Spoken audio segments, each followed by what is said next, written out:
Moving on to the four basic functions of a computer. First, we have input function. The input functions accepts data from input devices and send it to the computer processor. In computing, input refers to any information or data that is sent to a computer for processing. Input devices allow information to be entered into the computer system, either from the user or another computer. The raw information entered into a computer from the input devices. These example of these are the keyboards, mouse, etc. Input functions. In computer programming, an input functions is a way for a program to receive data or information from the outside world. This could be from a user typing on a keyboard, a file being read from a hard drive, or even data coming over a network connection. The input function essentially pauses the program's execution and waits for the user or another source to provide the necessary data. Once the input is received, the program can then process it and continue running. Next, we have the data processing function. Data processing function is the most basic functions of a computer. This function is performed by the Central Processing Unit or CPU, which consists of electronic circuits that can read and execute code instruction to perform a wide range of tasks, from performing complex mathematical calculations to sorting the entries in a database. The core is storage, where the prepared data is manipulated and analyzed. Operations such as sorting, summarizing, calculating, and aggregating are performed to extract meaningful insights. Data processing is the method of collection raw data and converting it into meaningful and usable information. Data processing function is the process of converting raw data into useful information. It involves a series of steps. First, we have the data collections, gathering raw data from various sources. Next, we have the data preparation, cleaning and transforming the data into a suitable format for processing. And then third, we have the data input, feeding the prepared data into the computer system. And fourth, we have the data processing, performing operations on the data such as calculations, sorting, and filtering. And fifth, we have the data output, presenting the process information in a usable format such as reports or visualizations. Data storage, storing the process information for future use. Here's an example of data processing. Imagine you have a list of students' names and their scores on a test. You can use a computer to process this data and calculate the average score, identifying the highest and the lowest scores, and generate a report summarizing the results. Third, we have the output functions. Output functions is the process of producing the useful information for user after processing input data. The results of data processing are presented in a comprehensible format, such as reports, charts, graphs, or other visual representations. Output process in computer science refers to a function that is responsible for producing or displaying the results of a program or process. It takes the process data and presents it in a human readable or usable format. The primary purpose of an output function is to communicate the results of a program or process to the user or another system. This can involve displaying information on a screen, printing it on a paper, sending it over a network, or storing it in a file. Output functions can produce various types of output, including text, numbers, images, audio, and video. The specific type of output depends on the nature of the program or process and the intended use of the results. Output functions often interact with output devices such as monitors, printers, speakers, and storage devices to present the results. Lastly, we have the data storage function, the final stage. The final stage involves storing the processed data for future reference and analysis. This ensures the longevity and accessibility of valuable information. One of the most useful functions of a computer is data storage. Data storage function is the process of recording and preserving data on a storage medium so that it can be accessed and used later. This is a fundamental function in computing, as data is essential for almost all applications and operations. So, we have key functions of data storage. First, it ensures that data remains intact and accessible over time, even in the face of system failure or other disruptions. Providing quick and reliable access to stored data, allowing users and applications to retrieve and use the information as needed. Second, we have data management, facilitating the organization, categorization, and management of data, making it easier to find and use. Third, we have the data security, protecting data from unauthorized access, modification, or deletion, ensuring its confidentiality and integrity. And fifth, we have the data sharing, enabling the sharing of data between different users, applications, or systems, promoting collaborations and data utilization. To store data and information, a computer uses two types of storage components. First, we have the temporary storage. Temporary storage in a computer refers to the memory that a computer uses to hold data and instructions that is actively working on. This type of memory is called random access memory or RAM. Random access memory, this is the most common form of temporary storage. Think of it like your desk.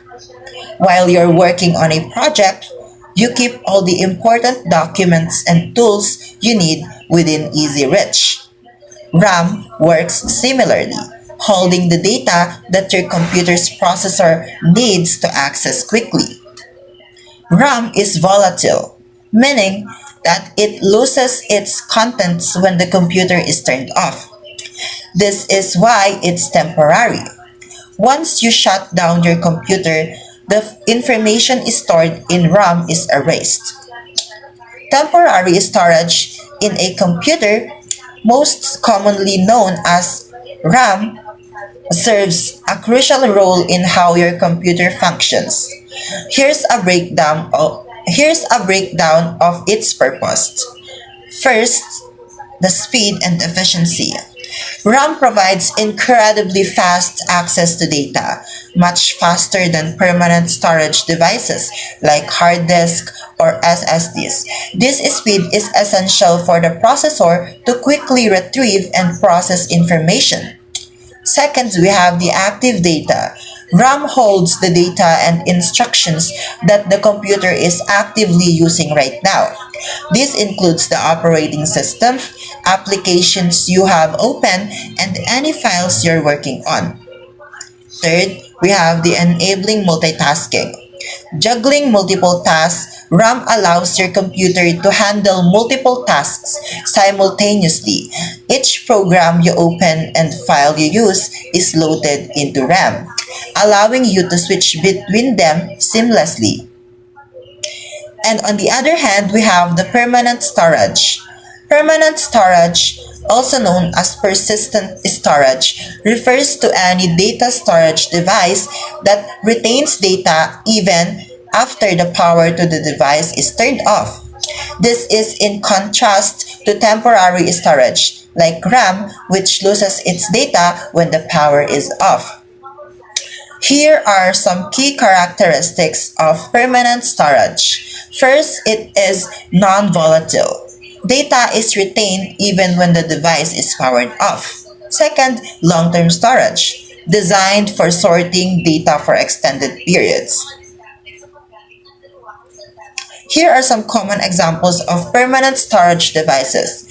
First, we have hard disk drives or HDDs, traditional storage devices that use spinning platters to store data. Next, we have solid state drivers or SSDs, faster and more durable, using flash memory store data.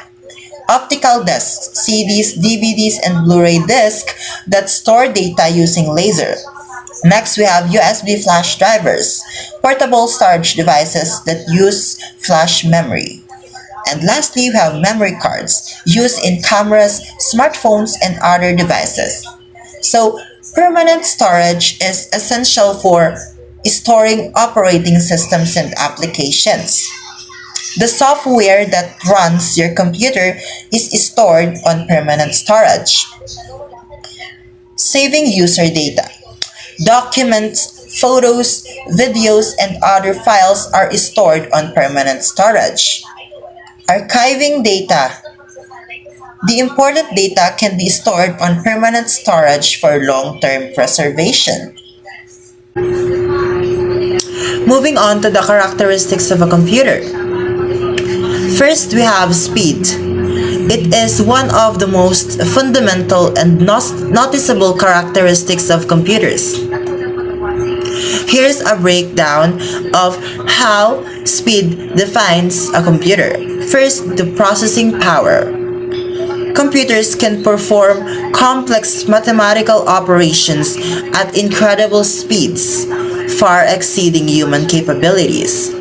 This allows them to handle massive data sets, run simulations, and perform intricate calculations in a fraction of the time it would take us.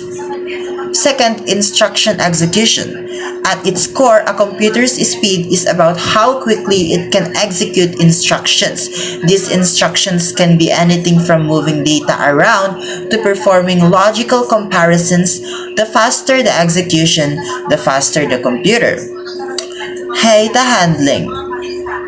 Computers can retrieve data from memory and storage devices at lightning speed. This is crucial for quickly loading programs, opening files, and accessing information from the internet. And of course, responsiveness. A fast computer responds quickly to user input, such as mouse clicks, keyboard process, and touchscreen gesture.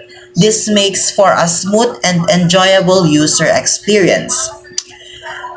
Of course, task completion. Ultimately, a computer's speed translates to how quickly it can complete tasks. This can be anything from rendering a video to processing a large batch of transactions. Second, we have accuracy. Accuracy is a fundamental characteristic of computers. It refers to the ability of a computer to perform a calculations and operations without errors. High degree of precision. Computers are designed to perform calculations with a very high level of precision. This means they can handle complex mathematical problems and produce results with many decimal places without rounding errors. The chance of a computer making an error in its calculation is extremely low. Most errors that occur in computing are due to human mistakes. such as incorrect data entry or flawed programming, rather than the computer itself malfunctioning. Third, we have diligence. Diligence in the context of a computer refers to its ability to perform repetitive tasks with consistent accuracy and without getting tired or bored. Unlike humans, computers don't experience fatigue, lack of concentration, or boredom. This allows them to perform tasks for extended periods. Computer can work tirelessly for hours, days, or even weeks without needing a break as long as they have a power source. Fourth, we have versatility. Versatility in the context of computers refers to their ability to perform a wide range of tasks, unlike specialized machines designed for a single purpose. Computers can be adapted and programmed to handle diverse operations. We have key aspects of versatility. First, multitasking. Computers can execute multiple tasks concurrently, switching between them seamlessly. For example, you can write a document, browse the web, and listen to music simultaneously. Adaptability. Computers can be connected to various peripherals and devices, extending their capabilities. This includes printers, scanners, cameras, and even other computers, enabling them to interact with and control the external world. Examples of versatility in action: word processing, writing documents, creating reports, and editing texts; graphic design, creating visual content, editing images, and designing layouts; data analysis, of course, processing large data sets, performing statistical analysis, and generating reports; communication as well, sending emails, videos, conferencing, and accessing social media; and of course, entertainment, playing games, streaming movies, and listening to music. Next, we have power of remembering. This is the fifth. The power of remembering is a key characteristic of computers, and it refers to their ability to store and retrieve vast amounts of information. Here's a breakdown of what that means. Storage capacity. Computers can hold incredible amounts of data, far exceeding human memory. This include text, images, videos, programs, and more. Computers remember information perfectly without the distortions or fading that can occur with human memory. Data can be stored for years or even decades as long as the storage device is functional. Computers can access and retrieve stored information very quickly. And six, we have the characteristics of a computer. It has no IQ, does not apply to computers. Here's why. Computers lack consciousness and the subjective experiences. IQ tests are designed to evaluate human intelligence, which is deeply intertwined with consciousness, self-awareness, and subjective experiences. Computers, despite their advanced processing power, do not possess these qualities. Computers operate based on program instructions. Computers function by executing pre-programmed instructions. They cannot think or reason in the same way humans do. Their actions are determined by algorithms and code, not by independent thought or understanding.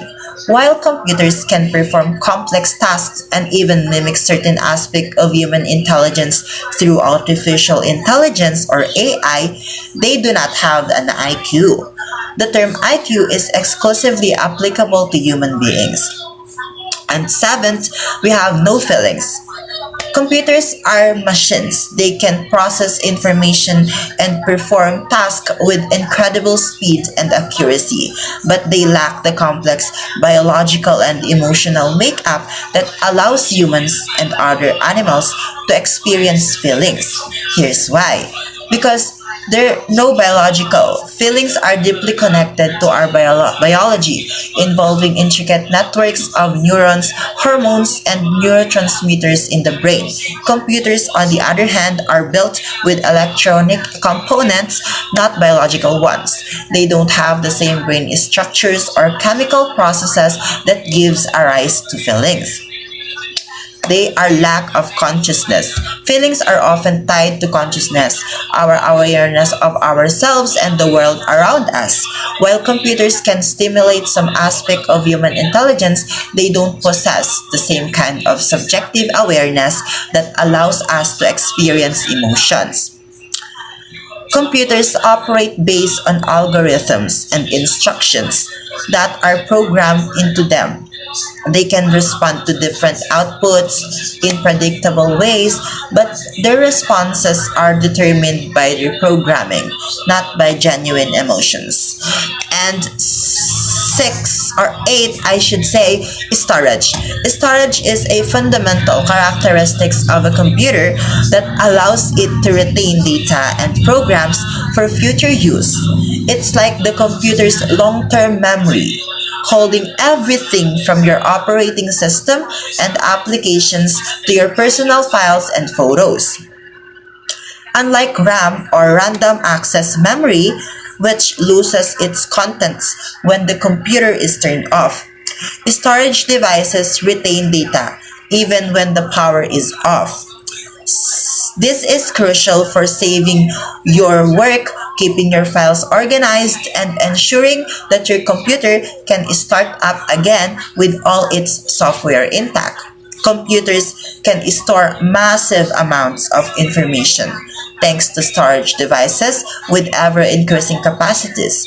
This allows you to keep a vast library of files, programs, and media on your computer. Good morning everyone. Today I will be discussing the history of computer. We start as early as 4000 BC with the Chinese abacus. How is this related to computing, you ask? The abacus was one of the first machines humans had ever created to be used for counting and calculating. It was a wooden rock which has metal rods with beads mounted on them. The abacus operator moves the beads according to some rules in performing arithmetic calculations. In 1614, John Napier invented logarithms to simplify complex calculation. Among its methods to speed up arithmetic was Napier-Bones. It was manually operated calculating device where he used 9 different ivory strips or bones marked with numbers to multiply and divide. It was also the first machine to use decimal point. Between 1642 and 1644, the first mechanical and automatic calculator was invented by a French mathematician philosopher Blaise Pascal. This is known as the Pascaline. Could only do addition and subtraction with numbers being entered by manipulating its dials. A series of windows is given at the top of the wheels to read the totals. A German mathematician philosopher Gottfried Wilhelm improved Pascal's invention by developing his own machine in 1673. It was a digital mechanical calculator which was called step reckoner. The calculator can add, subtract, and multiply and also divide. Wheels are placed at the right angles which could be displaced by a special stepping mechanism. In the early 1820s, the father of modern computer, Charles Babbage, originated the concept of programmable computer. He conceptualized and invented the first mechanical computer with this revolutionary difference engine. It was a mechanical computer that could perform simple calculations and a steam-driven calculating machine designed to solve tables of numbers like logarithm tables. However, in 1830, Babbage realized that a much more general design was possible, the analytical engine. It was a mechanical computer that used punch cards as input. It was capable of solving any mathematical problem and storing information as a permanent memory. The next major changes in the history of computers began in 1937. Howard Aiken planned to develop a machine that could perform calculations involving large numbers. In 1944, Mark I computer was built as a partnership between IBM and Harvard. It was also the first large-scale automatic digital computer in the United States. Howard Aiken was colleagues at Harvard and collaboration with IBM began working on the Harvard Mark I calculating machine, a programmable calculator inspired by Babbage Analytical Engine. This machine was composed of nearly 1 million parts and weighed nearly 5 tons. The Mark I had 60 sets of 24 switched for manual data entry, could store 72 numbers and each 23 decimal digits long. It could do 3 additions or subtractions in a second. A multiplication took 6 seconds and a division took 15.3 seconds. And a logarithm or trig function took about 1 minute. As a funny side note, one of the primary programmers of the Mark I, Grace Hopper, discovered the first computer bug, a dead moth blocking one of the reading holes of the machine. Hopper is also credited with the word debugging. Good morning, everyone. Today I will be discussing the different generation of computers.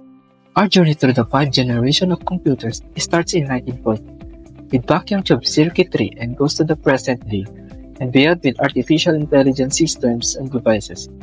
The first computer system uses vacuum tubes for circuitry and magnetic drums for main memory. And they were often enormous, taking up the entire room. These computers were very expensive to operate. And in addition, using a great deal of electricity, the first computer generated a lot of heat, which was often cause of malfunctions.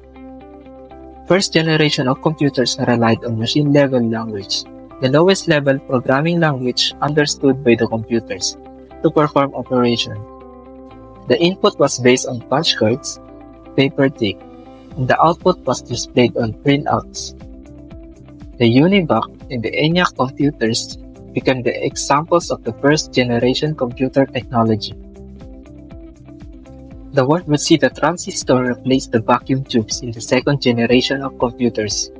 The transistor was invented at Bell Labs in 1947, but did not see the widespread use in computers until the late 1950s. The second generation computer still relied on punch cards for input and printouts for output. Second generation computers moved from strictly binary language to symbolic or assembly language, which allowed programmers to specify instruction in words. The development of the integrated circuit was the hallmark of the third generation of computers. Transistors were miniaturized and placed on silicon chips called semiconductors, which drastically increased the speed and efficiency of computers. Instead of punch cards and printouts, users would interact with the third generation computer through keyboards, monitors, and interface with an operating system, which allowed the device to run many different applications at one time, with another central program that monitored the memory.